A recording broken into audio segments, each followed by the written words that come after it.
Amerika Xitoy savdo söhbəti ayaqlaşıbla Xitoy ushliqni boshladi. Tinch, rasional va zo'ravonlik bo'lmagan qarshilik harakatining oldingi sharti qarshi tarafning tuvan cheki bo'lishi kerak. Analizchi Wu Jianmin, tarjima qiluvchi Uyg'ur fidoyilar to'pidan Ansari. Har qaysi anglag'uchilar, to'rdoshlar, qanday ahvolinglar? Bugun 2019-yili 10-oyning 14-kuni Hong Kongliklar Jida baxtsida ilib borgan Hong Kongliklarning kishilik huquq loyihasini e'lon qilish yig'ini bo'lib o'tdi. Bu yig'inni saqchi taraf tasdiqlagan bo'lg'achqa, ko'p sondagi Hong Kongliklar bu faoliyatga qatnashgan. Shundaqla xeyli ko'p qism qatnashuvchilar niqoblangan. Yana bir qism bo'lsa niqoblanmagan. Mayli niqoblansin va yoki niqoblanmasin, hammasi aqlga muvofiq. Niqoblanganlarning niqoblanish erkinligi bo'ladi. Hong Kong aholilarining niqoblanish qonuniga asosan saqchilar niqoblansa bo'ldikan, aholilarning niqoblanish huquqi bo'lmamdikan degan qarashi bilan nurg'un shahar aholisi niqoblangan. Yana bir qism aholilar niqoblanmagan. Mayli niqoblansin, mayli niqoblanmasin, qatnashuvchilar bu faoliyatga qatnashish orqali o'zlarining bu haftada Amerikada ma'qullangan Hong Kong kishilik huquq loyihasini tabriklaydiganligini ifodaladi. Bu qitimqi faoliyatga qatnashuvchilar bek ko'p. Jida baxtisiga odatda 10 ming odam sig'adigan bo'lib, faoliyat mezgilida atrofdagi yo'llar faoliyatga qatnashuvchilar tomonidan egallab olingan. Bu qitimqi faoliyatga bir qancha 100 ming shahar aholisi qatnashgan. Bu faoliyatdan shuni ko'rilish bo'ldiki, bu faoliyat yo'lliq faoliyat. Shundaq bo'lg'achqa, bu xil faoliyatlarni cho'qim davomlashtirish har haftada o'tkazish kerak. Hong Kongliklar o'zining bu xil yo'lliq faoliyatlari orqali Hong Kongliklarning kishilik huquq, demokratiya qonunini qo'llaydiganligini ifodalashi hamda shuning bilan birga Hong Kong xalqining erkinligini qo'lga keltirish kerak. Bu xil faoliyatlarni ko'p qism Hong Kong xalqi cho'qim qo'llaydi. Bu xil yo'lliq ish harakatlar orqali o'zining fikr talablarini ochiq-oshkor o'ttirib qo'yib, o'zining erkinlik, demokratiyaga erishishni amalga oshirish kerak. Hong Kongliklarning bu haqqoniy faoliyati davomlashib 4 oydan keyin Angliya podshohi bugun bir bayonot e'lon qildi. Bu bayonotning muhim nuqtasi Angliya Magnitsky qonun loyihasiga asosan Hong Kongdagi oliy darajalik amaldorlarning boshqaruvchilarning mazkur qonunga xiloflik qilmishlari bo'lsa, cho'qim mazkur qonun bo'yicha jazolash ilib bordiganligi bo'lgan. Ko'pchilikka ma'lum. Magnitsky qonuni Amerika boshliq taraqqiygan demokratik davlatlar birdek ma'qullagan kishilik huquqqa daxldorsiz qilganlarni jazolaydigan qonun. Angliya ayol podshohi bayonotida agar Hong Kong va Xitoy tarafining amaldorlari Angliya Xitoy kelishimiga xiloflik qilgan qilmishi bo'ladi ekan, Angliya Magnitsky qonuni bo'yicha javobgarlarning Angliyadagi mol-mulki to'ngiltildi, ularning Angliya vizasi bekor qilindi. Agar Angliya grajdonlik salohiyati bo'lsa, bu salohiyatmi Angliya ayol podshohi tomonidan bekor qilinish mumkinligini jakolagan. Ayol podshohning bu bayonoti Hong Kong xalqining demokratiya talab qilish kurashlariga madad bergan bo'lsa, Hong Kongdagi xalqning kishilik huquqiga, erkinligiga zarba bergan. Tajovuz qilgan Lin Jingyue daklarning ham ularning oila tavobatlarining Angliyadagi mol-mulki to'ngiltilib, imtiyozlari amaldan qilishi mumkin. Hong Kong xalqining uzun mezgillik tirishchanligi hamda xalqaroning qo'llashi bilan texmi yuksak natijalarga erishgisi. Bu hafta Amerika Kilozi va Xoli Hong Kongga berib, o'zlari bevosita Hong Kong xalqining demokratiyaga erishish istigini tekshirdi.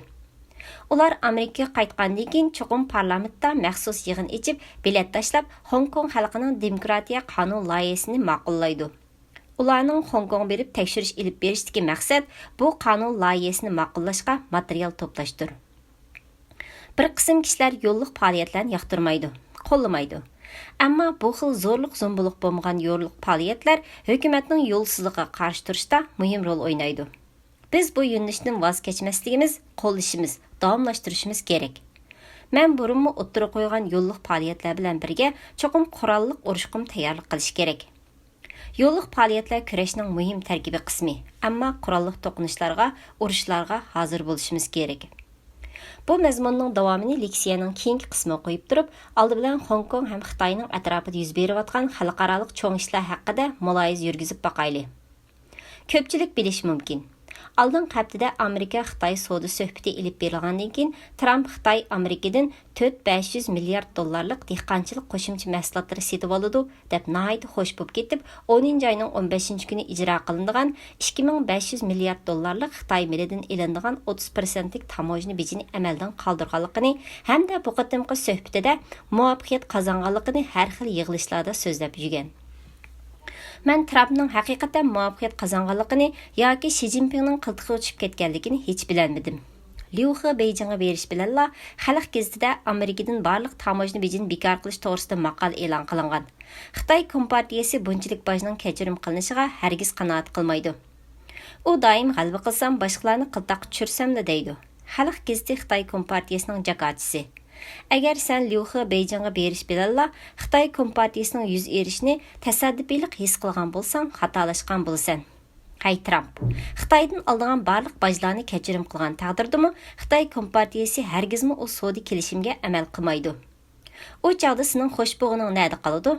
Sen Trump, bu kelishimda muvaffaqiyat qozonganligingdan ko'ringlab, dehqonlaringga terilg'u maydonini kengaytirish, terilg'u turlarini ko'paytirish, dehqonchilik mashinalarini saplash, dehqonchilik qo'shimcha mahsulotlarining ko'lamini oshirish to'g'risida yo'l yo'riq berding. Trump yana Xitoy 2017 yili bizdan 195 milliardlik dehqonchilik qo'shimcha mahsuloti setib olgan. Bu tarixdagi eng yuqori rekord. Bu qitimqi kelishimda Xitoy bizdan 4-500 milliard dollarlik dehqonchilik qo'shimcha mahsuloti setib oladi. Şuna mening yo'l yo'riqimni ijro qilinglar dedi. Amerika dehqonlari Trumpning yo'l yo'riq bo'yicha dehqonchilik qo'shimcha mahsulotlarini ishlab chiqarganda Xitoy setib olmasa, Trump qanday qilsan? To'g'ri. Trumpning suhbat taktikasi nihoyat yuqori. Ammo Xitoydek bir lükchak saxtbazga kor qilmaydi. Xitoy har qanday bir tarixiy hujjat kelishimlarni xohlagan chog'da buzib amaldan qoldiraverdi. Bu qitimqi kelishimda Xi Jinping vaqt jihatdan utuq qozondi. Trump tamojna bejini amaldan qoldirdi. Ammo vaqti kelganda Amerikadan oldigan dehqonchilik qo'shimcha mahsulotlarini setib olamdi. Qanchalik setib oladi? Buningga bir nim demak tas. Trump Xi Jinpingning chashqonga qiyin mushuk o'yin qilayotganligini bilmaganligiga bak echinaman. Sen Trump kelishimga asosan barliq bojni kechirim qilding. Ammo Xitoy ichki qismida ta'minlash ehtiyojini qamday olmayotgan, o'zining ichki ishlab chiqarish qimmati yo'l qo'ygan doirada pul paxalligining oldini olish maqsadida Amerikadan mahsulot setib olishi mumkin. Hatto setib olmasam bo'lmaydigan mahsulotlarni setib olib, qolganini olmasligimi ehtimolga bek yaqin. Shuning bilan Xi Jinping bu kelishim bilan 19-navbatlik 4-umum yig'inda yanada ustunlikni egallaydi. O'rnini texnik mustahkamlab olaydi. Dunyodagi ko'p qism davlatlarga ma'lumki, 30 yil ilgari Amerika boshliq taraqqiygan demokratik kishilik huquqini targ'ib qiluvchi davlatlar Xitoydan biz sizlardan kishilik huquqni fikr bayon qilish huquqini, demokratiyani qo'g'dishinglarni talab qilmaymiz. Faqat biz bilan savdo qilsanglar bo'ldi degan edi. 30 yil o'tgandan keyingi bugungi kunda Xitoy Amerika boshliq g'arb davlatlaridan kishilik huquq, fikr bayon qilish erkinligi, demokratiya deganlarni shart qilmasanglar, sizlarning biz bilan savdo qilishga shartinglar to'shidi deydigan holga keldi. Xitoyni bu holga keltirganlar yana shu Amerika boshliq g'arb davlatlari. Xitoy bilan savdo qilmasa, butun dunyo tugishidi. Birinchi bo'lib Amerika vayron bo'ladi. Bu dal Xitoy Kompartiyasining Amerikaga, Yevropaga, hatto butun dunyoga tutgan pozitsiyasi. Mən dəl Xitayning kelishimlarga amal qilmasligini, tekrar yo'lsizlik qilib Trumpning g'azbiga qilishini, Amerikadan setib olgan mahsulotlarni qaytaradigan, bek oz setib olinadigan qilmishlarni sodir qilishini umid qilaman. Bu qitimqi kelishimda butishganning 10%ni setib olib, hammani amaldorlarga bo'lib berib, 1.4 milliard xalq bilan kori bo'lmasligi odatdagi ish. Xitoy Kompartiyasi har qanday vaqtda bu 1.4 milliard puhrasini go'rak ilib turib, qarshi taraf bilan so'zishidi. Bu 1.4 milliard puhra Xitoy Kompartiyasining qo'ldagi loq go'sh. Xitoy Kompartiyasi 1.4 milliard puhrasini ko'rsatib turib suhbat ilib boradi. Bu loq go'sh Amerika boshliq g'arb davlatlari yavatgan aqlning o'zidir. Sen Xitoy bozorini ko'zlaydigansan, Xitoy Kompartiyasi 1.4 milliard puhrasi bilan sana tahdid soladi. Sen faqat kishilik huquq, fikr bayon qilish huquqi, demokratiya deganlarning voz kechsanglar, sening bilan savdo qildi. Xitoy Kompartiyasining talablariga qo'shilsang, sana Xitoyda pul tepish fursati beradi. 30 yıl burun G'arb dunyosi faqat pul tepishni o'ylab, Xitoy Kompartiyasining kishilik huquq, demokratiya haqidagi qilmishlariga yo'l qo'ygan bo'lsa, 30 yildan keyin Xitoy Kompartiyasi boy bo'ldi. Shunga G'arbcha dunyo qarashlarni, G'arbcha qimmat qarashlarni qabul qilishni rad qilish darajasiga yetdi. Hong Kongning vaziyati qanday bo'lib bugungidek holga kelib qoladi? Xitoy Angliya bayonotiga imzo qo'yganda, G'arb davlatlari Xitoydan bu bayonotga amal qilib, Hong Kongning izchil taraqqiy qilishini kutgan emasmidi? 22 yil o'tib bugun Hong Kong vaziyati xuddi qaynayotgan qozonga o'xshab qoldi. Bu qalaymaqonchilikda nurg'un qizlar tutildi. İzderki bo'lmadi. Hatto bir qismning jasadlari chirib ketgan ahvollar bayqalmoqda. Hong Kongda yuz berayotgan bu tasodifiy voqealarga nisbatan normal analiz yurgizalaydigan bir odam chuqur gumonlanmay qolmaydi. Hong Kong soqchilari nima uchun qizlarni qo'lga olishga amroq? Nurg'un qisqa filmlarda soqchilarning qiz o'quvchilarni tutqun qilgan ko'rinishlar bor. Qiz o'quvchilarni tutqun qilishning maqsadi nima? Bu soqchilarning ko'pinchisi Xitoyda tarbiyalangan, hatto Xitoydan kelgan. Xitoy Kompartiyasining amaldorlari qiz o'quvchilarning ippatiga tajovuz qilishni bir xil huzur hisoblaydigan, insonga o'xshamaydigan bir nimalar bo'lib, yovuz maqsadiga yetib bo'lgandan keyin u baxtsiz qizlar yo yo'qolib ketadi, yo bo'lmasa o'ldirib etildi. Bunda qilmaganda ularning abdi bashirsi echilib ketadi. Hatto ba'zilarining ichki a'zolari setildi. Sizlar Xitoy Kompartiyasining yuqori darajalik amaldorlarining uzun umr ko'rish bilan ichki a'zo almashtirishning munosabati borligidan gumon qilmamsizlar? Nima uchun dunyodagi nurg'un bemorlar Xitoyga berib ichki a'zo almashtirdi? Chunki Xitoydan shu bemorga tamoman mos kelgan ichki a'zoni intayin qisqa vaqtda topqili bo'ladi. Agar dunyoning boshqa yeridan topmoqchi bo'ldi ekan, undaq bemorga tamoman mos kelgan ichki a'zoni topquchilik, u bemor o'lib ketishi mumkin. Ammo Xitoyda undaq emas. Men Merkelni kuzatganimga nihoyat uzun bo'ldi. Merkel asli Yoshlar ittifoqining sekretari edi. Keyin Germaniyaning bosh ministerlik vazifasiga o'tirgandan keyin Germaniyani hatto butun Yevropani yetaklab kommunizmga qarshi chiqish kerak edi. Chunki u Kompartiyaning natsistlarning ziyonkashligiga nihoyat og'ir darajada uchirgan. Nihoyat afsus, u vazifaga o'tirgandan keyin 10 necha qatim Xitoyga ziyoratga bordi. Yaqinqi mezgilda bir qism ommaviy so'rovlardagi turqi uning salomatligining qanchalik nacharligini ko'rsatib turibdi. Bo'libmi Hong Kong xalqi og'ir kunda qolganda Xitoyga berib hech ish bo'lmagandek Li Keqiangga Xitoy Hong Kong masalasi to'g'risida og'zining uchida ozroq so'zlab qo'ydi. U Hong Kong xalqining taqdiri Xitoyning kelajagi haqida faqat so'zlamadi. Xitoy Kompartiyasiga Hong Kong masalasida hech qanday talab fikr bayon qilmadi. Hong Kong xalqining Xitoy Angliya bayonotida belgilangan Hong Kongni Hong Kongliklar boshqardi degan belgilim bo'yicha o'z huquqini talab qilish faoliyatiga foydali hech so'zlamadi. Merkel Li Keqiang bilan suhbatlashgandagi bir parcha rasmga qarasaqla, uning salomatlik ahvolining qandaqligini bila olamiz. Uning o'rturg'idek holim yo'q, lekin u Wuhan Tongji doktorxonasiga berib, shu yerdan udul qaytib ketgan. Xitoyda bundaq zo'r ko'lamlik ichki a'zo zapsining bo'lishidan gumonlanishning hech bir o'rni yo'q. Chunki Zhongnanxaydagi nurg'un amaldorlarning uzun umr ko'rish bilan Xitoyning ichki a'zo almashtirish operatsiyasi bilan cho'qim munosabati bor.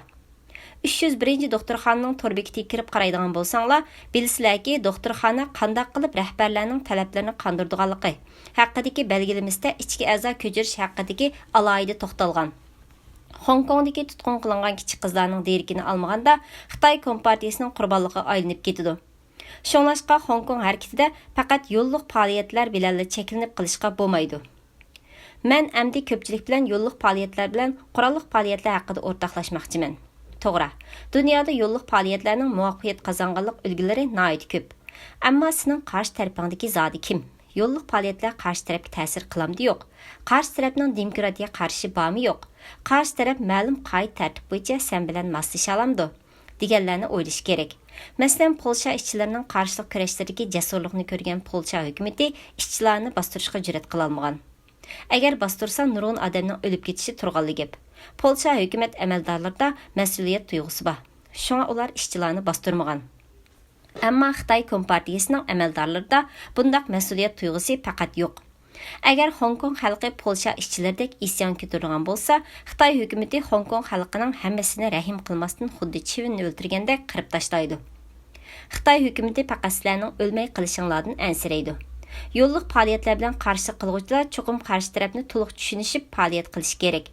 Bo'lmasa bundaq yo'lliq qarshiliklar faqat shuarg'il aylanib qilib amaliy ilgirlash bo'lmaydi. Qarshi nurg'un odam birdek qattiq qarshilik ko'rsatayotgan, shuning bilan xalqaro jamiyat sining qarshiligini qo'llab qo'ydi. Nurg'un kishilarga Hong Kong xalqi birdek chirik, nomussiz hokimiyatga qarshi turayotganligini bildirishda yo'lliq qarshilik nihoyatda yaxshi rol o'ynaydi. Ammo Xitoy hukumatiga Hong Kong hokimiyatiga zarba berishda yo'lliq qarshilik asqatmaydi. Bu chog'da cho'qim qurolliq tashkilotlar harakat qilish kerak. Ba'zi kishilar to'rda Hong Kongda ko'cha urush qilish kerak degandek aqmas paranglarni qilib yurmoqda.